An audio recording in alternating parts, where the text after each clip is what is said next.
마태복음 25장 31절로 46절까지 말씀 우리 함께 같이 읽도록 하겠습니다.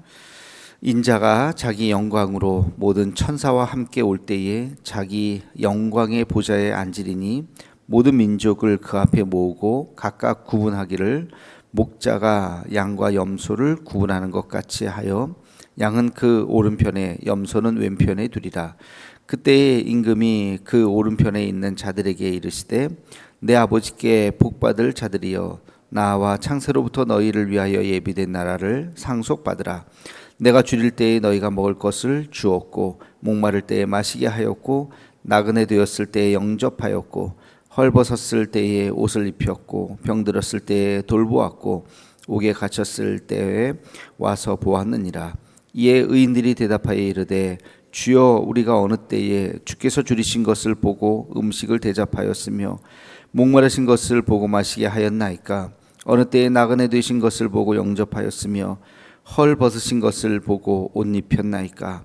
어느 때에 병드신 것이나 옥에 갇히신 것을 보고 가서 배웠나이까 하리니 임금이 대답하여 이르시되 내가 진실로 너희에게 이르노니 너희가 여기 내 형제 중에 지극히 작은 자 하나에게 한 것이 곧 내게 한 것이니라 하시고 또 왼편에 있는 자들에게 이르시되 저주를 받은 자들아 나를 떠나 마귀와 그 사자들을 위하여 예비된 영원한 불에 들어가라.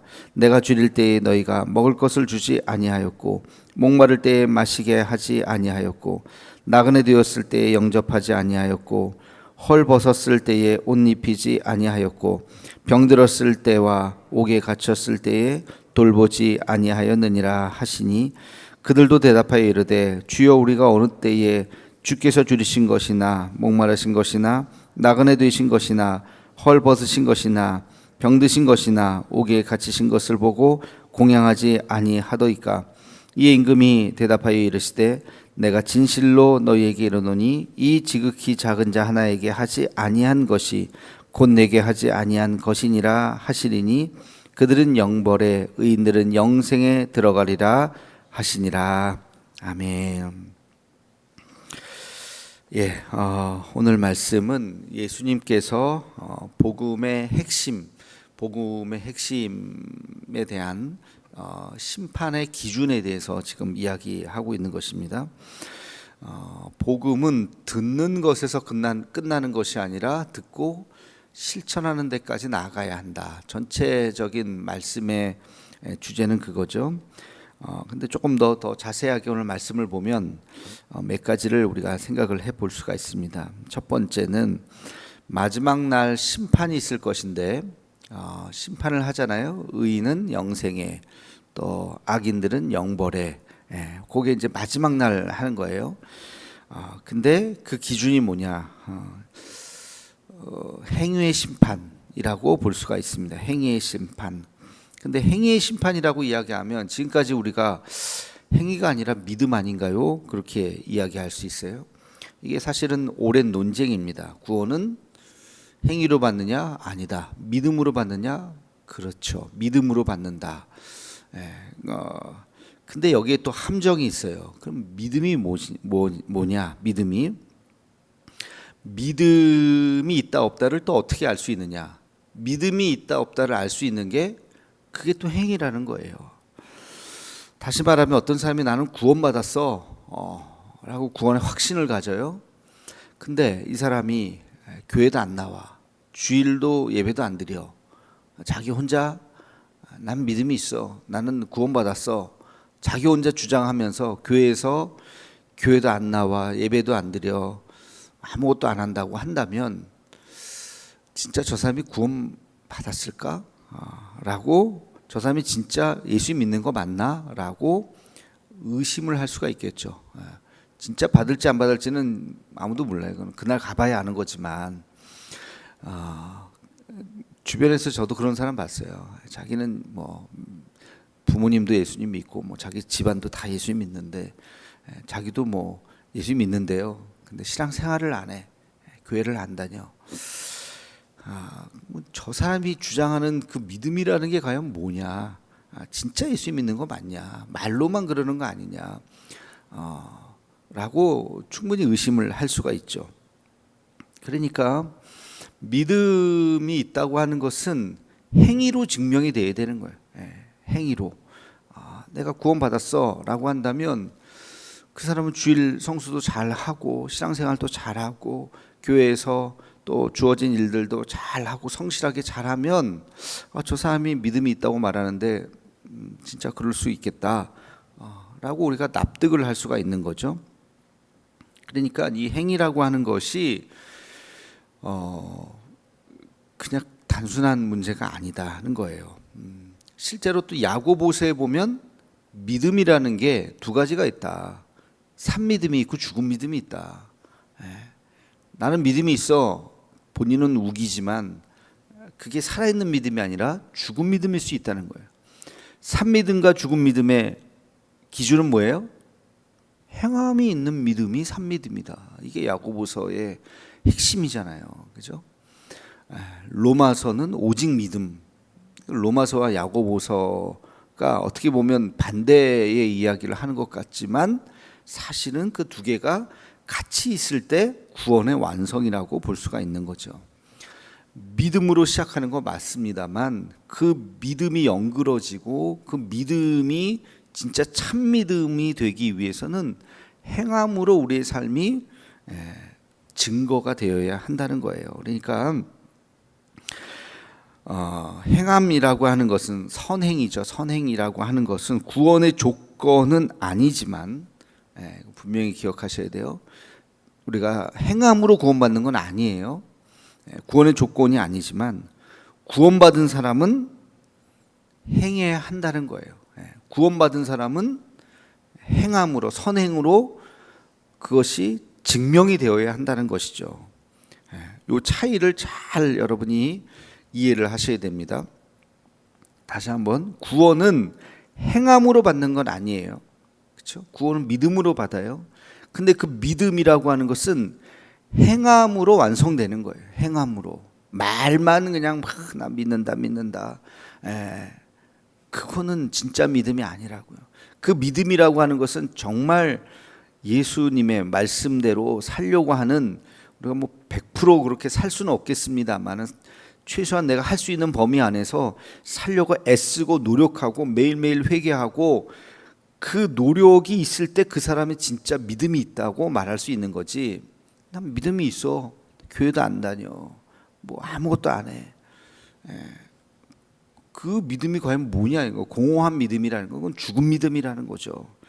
그러니까 구원의 조건이 믿음은 행함은 아니지만 믿음이지만 믿음을 증명할 수 있는 것이 행함이라는 거예요. 그래서 이것이 같이 간다. 행함과 믿음이 분리된 개념이 아니다 하는 것을 우리는 잘 기억해야 합니다. 이게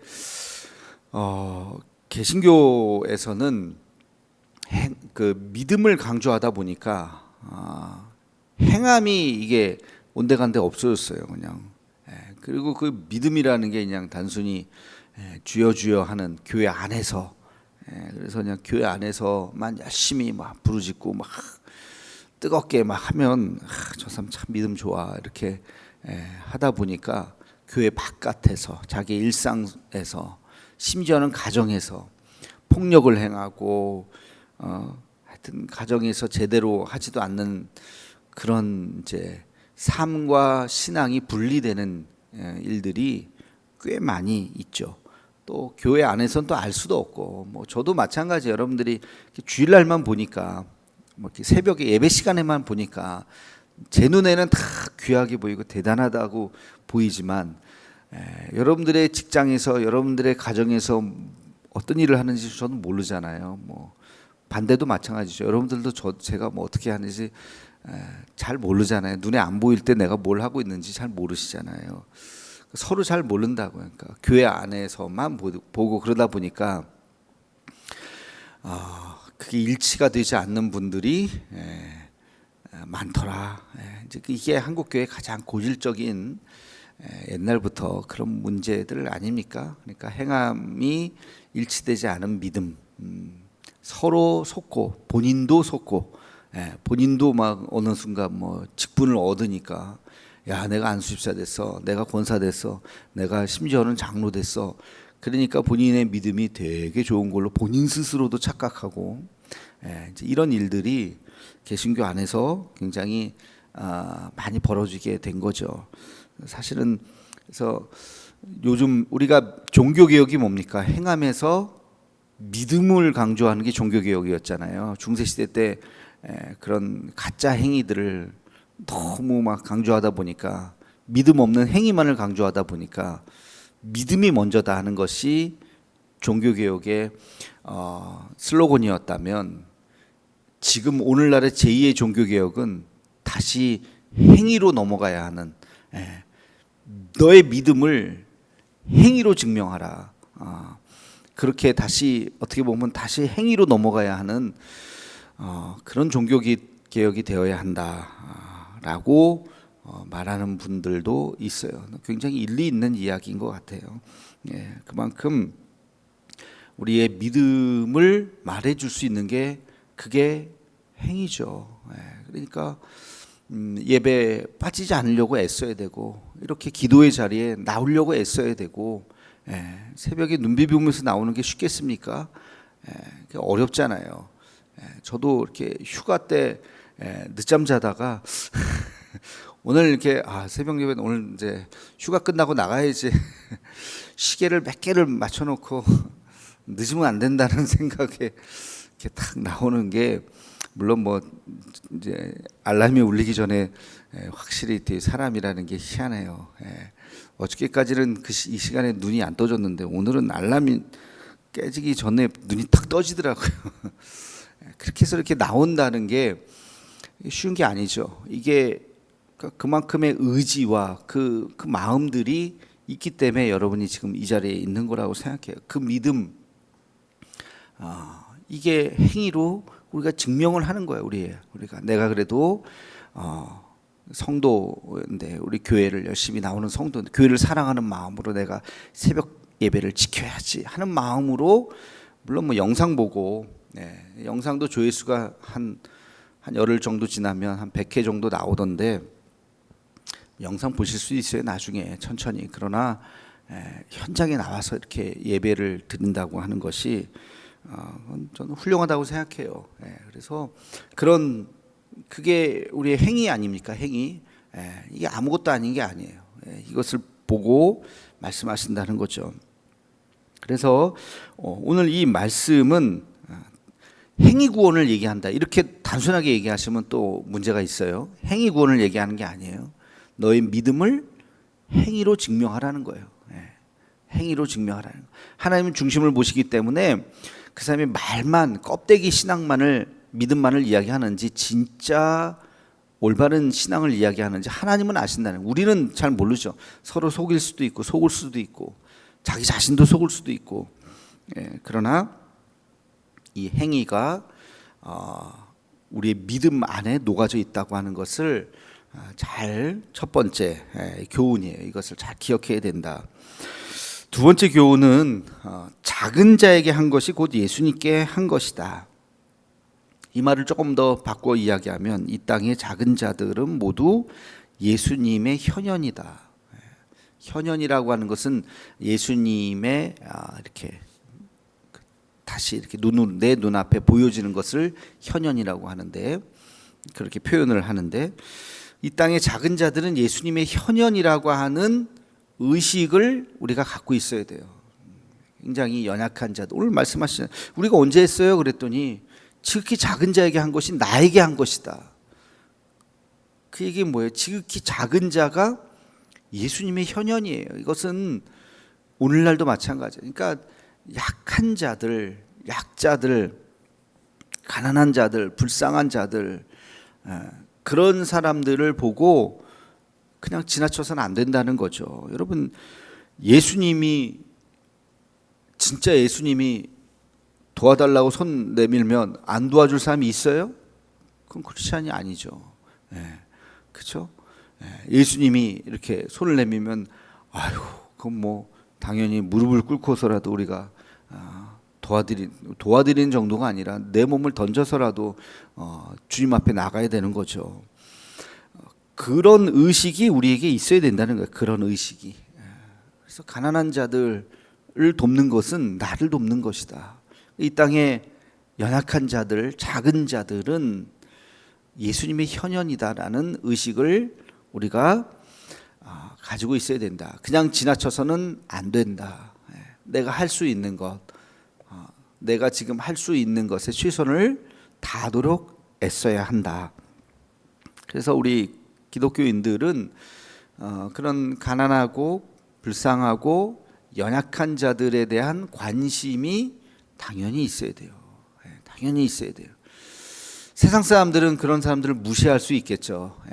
별로 별 볼 일 없는 사람들이라고 이렇게 관심도 없겠지만, 교회는, 우리 크리스찬들은 그런 사람들에 대해서 관심을 가져야 하고 다가가야 되고, 그렇잖아요. 우리가 할 수는 뭐 도와주는 것은 또 물론 한계가 있죠. 우리가 무슨 은행이 아니잖아요. 우리가 뭐 이렇게 다 물질로 뭐 다 도와줄 수도 없고, 그러나 은과 금은 내게 없거니와 내게 있는 것으로 내게 주노니 나사렛 예수 그리스도 이름으로 걸어라 하는 것처럼, 예수 그리스도의 이름으로 우리는 기도해주고 중보해주고 그들이 다시 용기를 내고 다시 일어날 수 있도록 할 수 있는 일들을 해야 된다는 거죠. 그래서 뭐 최근에 뭐 여러 가지 이제 일들이 많이 일어났잖아요.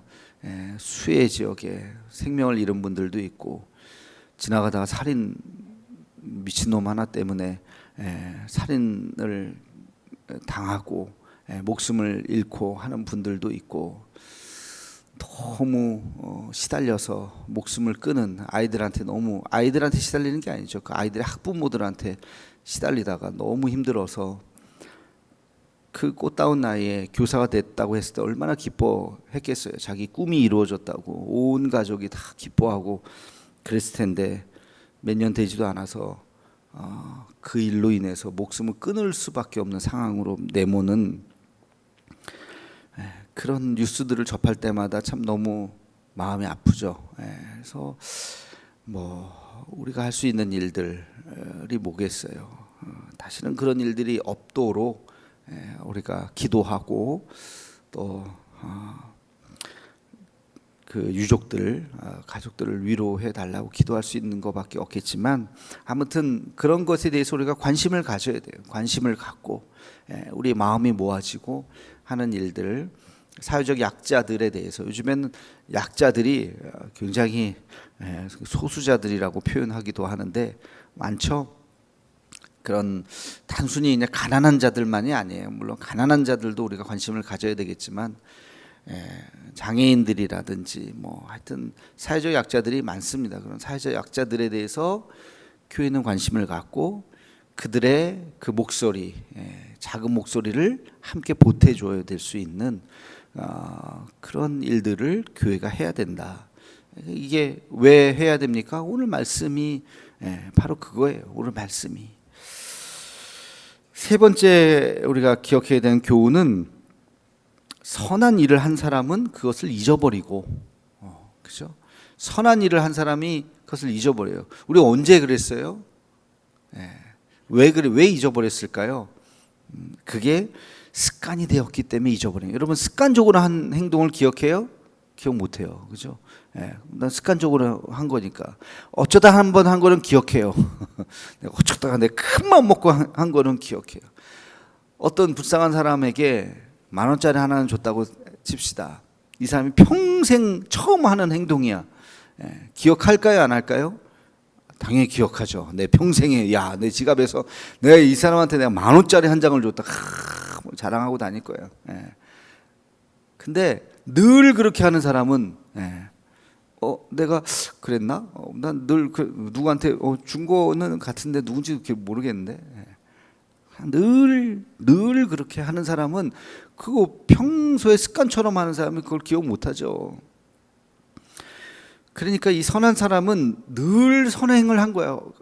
어려운 사람 보면 늘 도와주고 내가 할 수 있는 일대로 늘. 그게 그냥 습관인 거예요. 오늘 말씀의 세 번째 교훈은 그거예요. 선한 일을 한 사람은 그 선행조차 잊어버린다. 하나님은 기억하시죠. 하나님은. 그게 믿음의 사람이라는 겁니다. 그러니까 우리가 어쩌다 한번 선한 일을 해가지고 그냥 평생 기억하고 난 이런 일을 했어. 그냥 10년 전 일, 20년 전 일 한 번 선행한 거 가지고 계속 하나님은 오히려 그런 거 기억 안 하시죠. 그 착한 일들이 내 몸에 배어야 돼. 내 몸에 늘 그런 일을 하는데 나는 그런 일 한 적 기억도 안 나. 내가 언제 그랬나요? 그랬다. 오늘의 이 세 가지의 교훈을 여러분 잘 기억하고 믿음은 행위로 증명한다. 두 번째는 작은 자들은 예수님의 현현이다. 그리고 세 번째는 우리 선한 행위가 습관이 되도록 노력해야 된다. 세 가지를 여러분 아주 중요한 교훈이에요. 이거 잘 기억하고 이 말씀대로 살아가는 우리가 되기를 주님의 이름으로 축원합니다. 기도하겠습니다. 거룩하신 주님, 오늘 마태복음의 아주 귀한 말씀을 다시 한번 가슴에 새기면서 지극히 작은 자 하나에게 한 것이 내게 한 것이다. 부지불식 중에 습관적으로 우리도 연약한 자들을 잘 도울 수 있게 도와주시고, 그리고 작은 자를 섬기는 것이 지극히 마땅한 것인 것을 예수님을 섬기듯이 연약한 자들을 섬길 수 있는 마음을 우리에게 허락하여 주옵시고, 믿음이 있다고 입으로만 말하는 것이 아니라 우리의 삶으로, 우리의 행위로 증명해낼 수 있는 우리 모두가 되게 하여 주옵소서. 예수님의 이름으로 기도하옵나이다. 아멘.